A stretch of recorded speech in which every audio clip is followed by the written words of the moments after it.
The last message received from Eden 7 was just 2 words. It's watching. That was 11 years ago. Since then, 16 missions have been proposed. Only 3 made it past planning. 2 were canceled just before launch. We were the only ones who actually got off the ground. The planet wasn't part of any colonization program. It wasn't even on our star charts. One day, it just showed up. No warning, no discovery logs. Just there. It sits on the edge of Sector 9, circling a dying red dwarf. A place that should have been frozen solid, lifeless, ignored. But every scan said otherwise. Earth-like. Atmosphere, oceans. Green. Too green. They called it Eden 7, like it was some kind of gift. But everyone who got close to it said the same thing. It doesn't feel like a gift. It feels like a trap. My name is Commander Elias Vance, Team Lead of Recon Unit Alpha. Mission parameters: land, investigate the disappearance of the previous expedition, collect data, return home. On paper, we're scientists, explorers. The truth? We're bait. Only Holt and I know that. He's the company's observer, the guy with the clipboard and the clean boots. He documents everything and says nothing. Classic corporate. Smiles when someone dies because it means less paperwork. He thinks I'm just a soldier. He's wrong. There are 6 of us total. Saito, pilot. Doesn't talk much. Ex-military. Flies like he was born in a cockpit.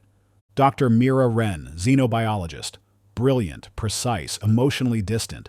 The kind of person who studies a corpse before checking for a pulse. Reed, systems engineer. Chews on wires, talks to himself, probably sleeps with a wrench under his pillow. Genius, but annoying as hell.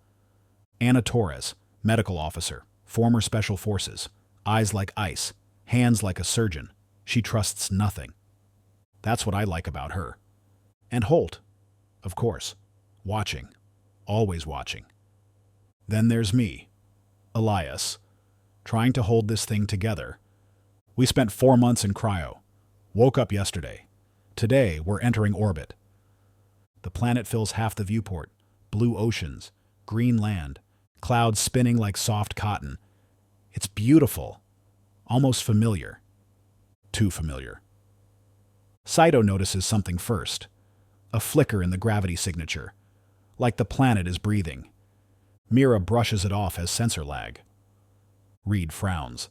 Says our long-range comms are down. They were working fine 2 days ago. Holt doesn't flinch. Just takes a note. Anna leans toward me and whispers, "This place feels wrong." I don't answer, but she's right. We land at dawn. No mechanical issues. No turbulence.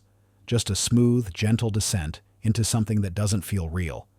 The planet greets us with silence. Not the kind you get in deep space. Worse. This silence feels aware. No wind, no insects, no movement. Just towering trees. Too symmetrical. Too still. Every branch in place.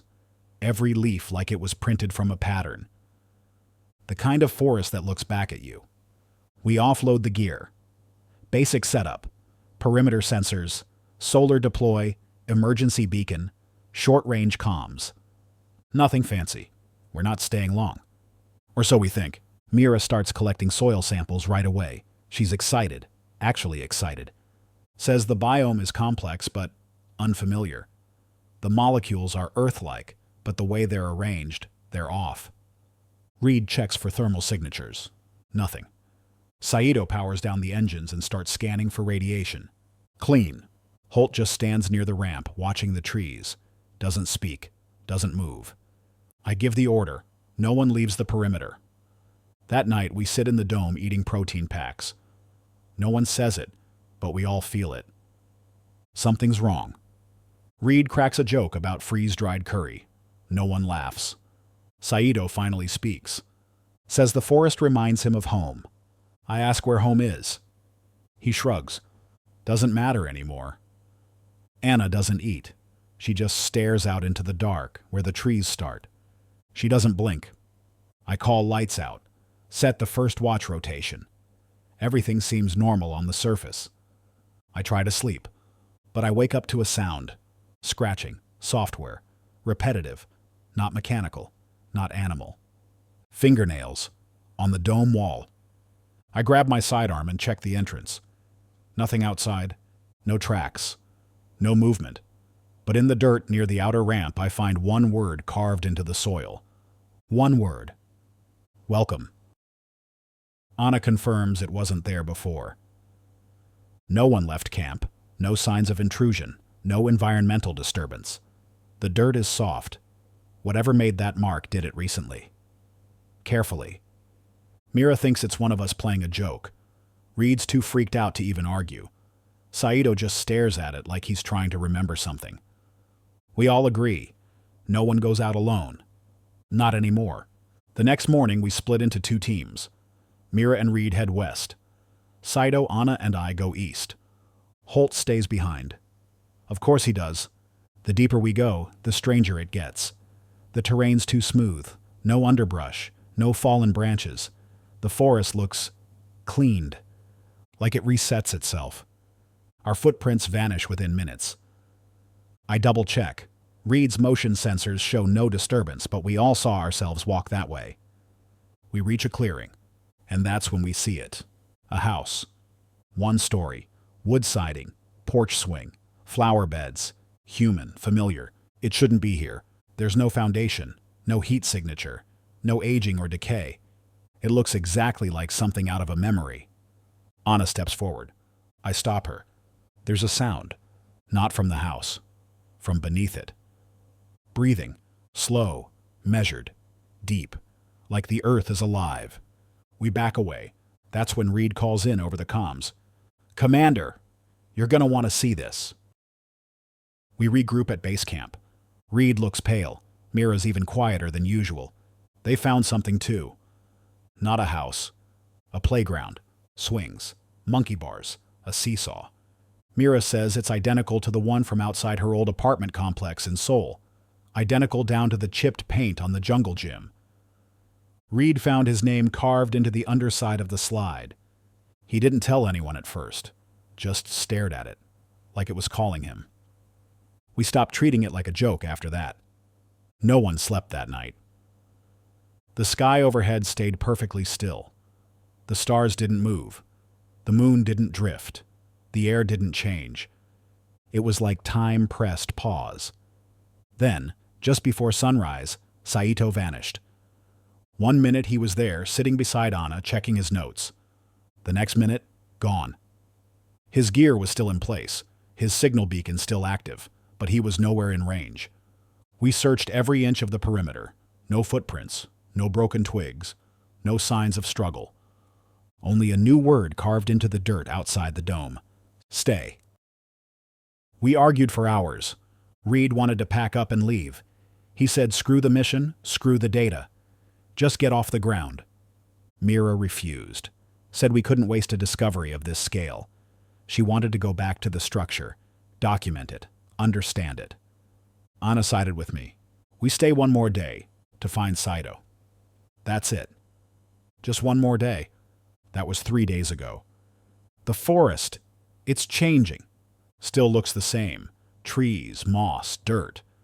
But it feels different. Like it's watching us more openly now. Like it knows we're trying to run. Reed swears he saw something move between the trees. Not a shadow. Not an animal. A reflection. Like a mirror walking on legs. Mira refuses to leave the dome now. She's obsessed with her data. Keeps saying the molecules are folding in on themselves. That the biological structure of the planet isn't stable. It's reactive. She won't elaborate, just keeps muttering, "It's listening." Reed hasn't slept. He told me he saw himself. In the woods. Just standing there. Smiling. He didn't say it like a hallucination. He said it like a fact. And now he won't speak at all. I check the ship's logs. They're corrupted. Segments missing.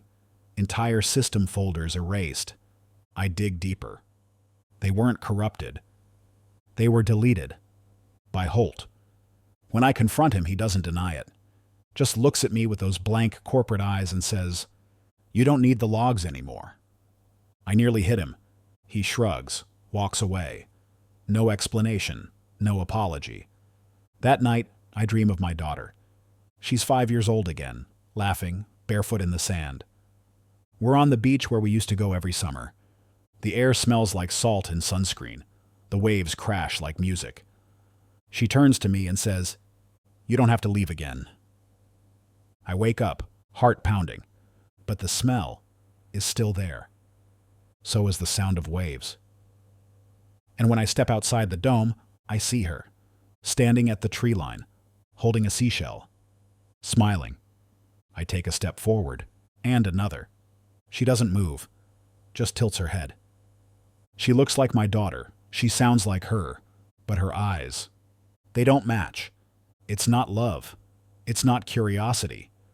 It's hunger. I stop. Anna's behind me, grabbing my arm. She doesn't say a word, just pulls me back inside the dome. She saw her brother, dead 12 years. He told her he was cold, said he missed her. She almost believed it. The next morning, Mira is gone. No alarm, no struggle, no noise. Her bed's made, gear untouched. Just her data pad left behind on her cot. I open it. Every file erased. Every log entry blank. Except one. A single line typed over and over, filling the screen. "We are what you remember." We fan out to search. Stay within line of sight. Mark every step.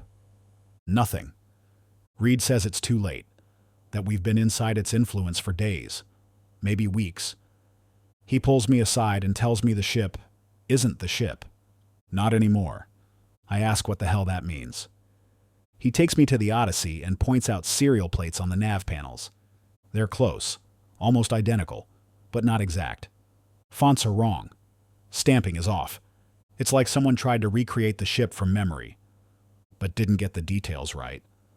I tear through the rest of the vessel, and I see it. The cargo manifest lists crew names that don't exist, systems we don't use, rooms that were never there. The Odyssey isn't ours. It's a copy, a replica, and worse, it feels alive. We try to launch, just to see if it'll respond. The engines hum, flicker, and die. Navigation shows we're already in orbit. Internal sensors say we never left the ground. The viewports show stars that don't exist. We're stuck inside a lie. The static starts that night.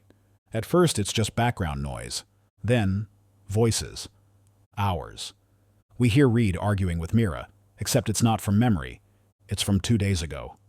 We hear Saito humming in the cockpit, Anna whispering in her sleep, me giving orders. All of it, coming through the comms, layered under the static. Then we hear Mira screaming, and Holt laughing. Only, we don't know where it's coming from. Reed snaps. He picks up a crowbar and starts tearing out wiring from the comms array. Says it's in the circuits now, that the ship itself is part of the trap. Anna tries to calm him. He doesn't stop. I try to restrain him. He fights back, eyes wild, shouting about mirrors, about voices in the walls. Then the lights go out. Every system shuts down. In the dark, the dome groans. Walls ripple like water. The structure collapses inward, not from damage, not from pressure, like it's exhaling. We run. No gear, no plan, just adrenaline.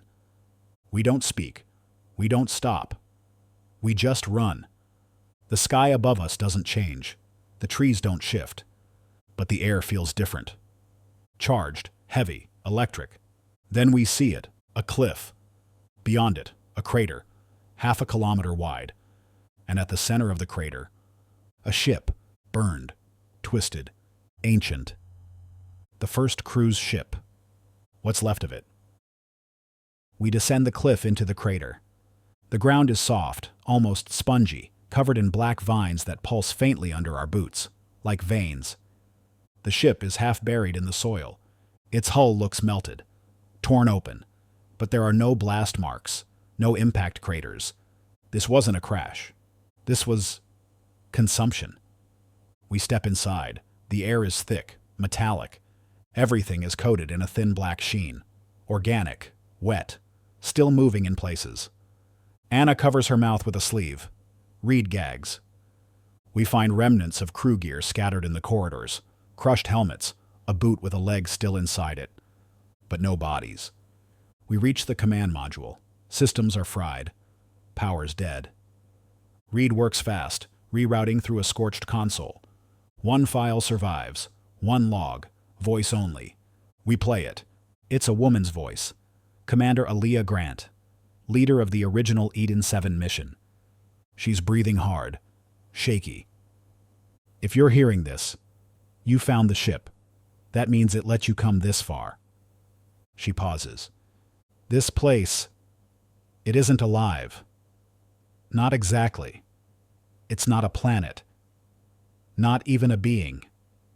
It's something else. She chokes back a sob. It becomes what you remember, what you miss, what you fear. It listens. It learns.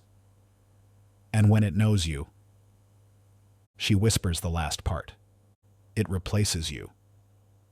Then static, then screaming, then silence.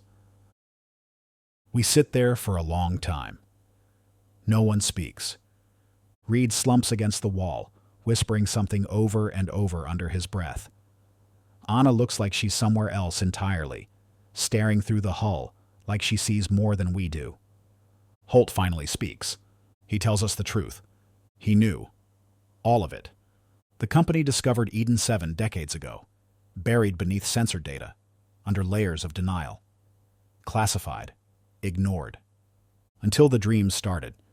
People who had never been near it started dreaming about it, drawing it, writing about it, describing the same trees, the same sky, like it was reaching out. They sent probes, drones, then people. Nothing came back. The company realized the planet was more than alive. It was aware, and worse, it was intelligent. Not like us. Older, slower, smarter. It doesn't kill you. It learns you. Then it builds a version of you. One that stays. The company knew. And they sent us anyway. We were never meant to succeed. We were meant to feed it. I hit Holt hard. He doesn't resist, just bleeds and smiles. Says, "Now you understand."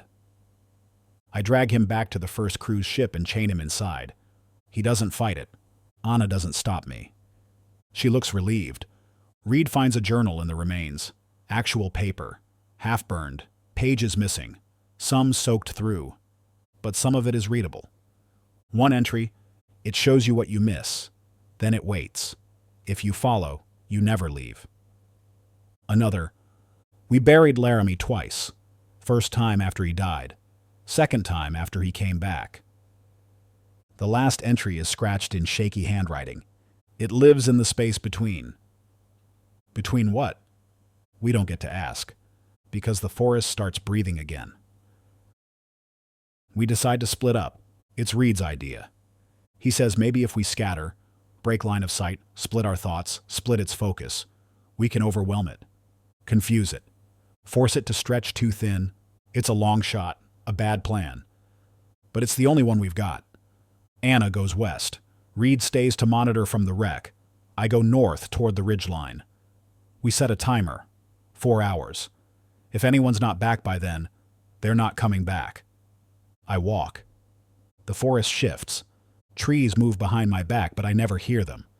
Shadows pulse. Colors fade and return like blinking eyes. Then, I'm in my apartment, not just a vision. I smell coffee. Hear traffic. My daughter's toys are scattered on the floor. She's there, whole, alive, laughing. It's perfect. And it's wrong. I call her name. She looks up, smiles, and says, "Stay. It's better here." I want to say yes. I want it so badly it hurts. But I turn away. The illusion shatters like glass. And the forest comes back.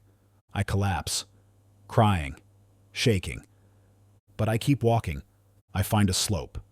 Follow it down. Something glows at the bottom. A pod. mostly intact, half covered in moss. Inside, Anna, barely conscious, wrapped in thermal lining, eyes bloodshot. She saw her brother again. She held him. And when she did, everything went dark. We stay in the pod for hours, hoping the systems will reboot, hoping this is real. Reed never checks in. Eventually, the trees part. There's a path now, leading down into the earth. We follow it, because there's nothing left but forward. The path leads down through stone and roots and pulsing walls of something not entirely organic. It isn't carved. It's grown. Every step hums beneath our boots. Every breath feels borrowed. We descend in silence. Even Anna doesn't speak. Eventually, we reach a chamber. A sphere of black stone, smooth and polished, but rippling like it's made of liquid. And in the center, a mirror, but not a mirror made of glass. It's not reflecting the cave. It's reflecting us, but not how we are now. It shows us before. Me, laughing with my daughter, whole again, no loss, no pain. Anna, holding her brother's hand, both of them in uniform, saluting. The images aren't still. They move, they breathe. Then the reflections speak, not out loud, in our minds. You can stay, they say. You deserve peace. It doesn't offer a deal. It offers a release. Anna takes a step forward. Her fingers twitch. I grab her arm. She shakes, tears in her eyes. I want to believe it's real, she whispers. So do I tell her. We turn away, and the mirror cracks. The cave screams. The illusion buckles. Walls ripple outward, collapsing into themselves. The air tears like fabric, and through the cracks, we see it. Not a body, not a being. A presence. It's never been the trees, never the ground. It's in the space between thoughts, between heartbeats, between who we are and who we used to be. And it's starving. We run. No plan, no direction, just away. The cave collapses behind us, walls folding in like paper. Light fractures through the trees above as we scramble toward the surface. The forest doesn't fight us. It just watches. It lets us go. That's what haunts me most. Not that we escaped, but that it allowed it. Like it had what it needed. Like we were part of the process. We find the real Odyssey, or maybe a better copy. Half covered in vines, cracked hull, power flickering. But this one bleeds oil, not memory. Inside, Reed. Alive. Barely. He never left the wreck. Didn't follow. Said the voices stopped when we went down. He's pale, shaking, but alive. Holt's gone. We don't ask where. We don't want to know. Reed brings the systems online. Navigation groans, engines stutter. But we lift. We rise above Eden 7. And it doesn't chase us, doesn't block us. It just waits. We leave orbit. Stars return to normal. Time feels real again. 3 of us made it off that planet. Physically. But none of us are whole. We didn't bring data. No samples. No proof. Just the memory. Just the question. And a signal. One message we broadcast back to command. Not a warning. A truth. It doesn't kill you. It remembers you. Sometimes, late at night, I still hear her voice. My daughter. Calling from just beyond the stars. Asking me to come home. If this story pulled you in, if it made you feel something, then don't disappear into the static. Subscribe for more original sci-fi, deep narratives, and the kind of stories that linger after the screen fades to black. Want to stay connected between transmissions? You can sign up for my newsletter below for behind the scenes, bonus drops, and what's coming next. Until then, stay sharp, because out there, in the dark, something is always listening.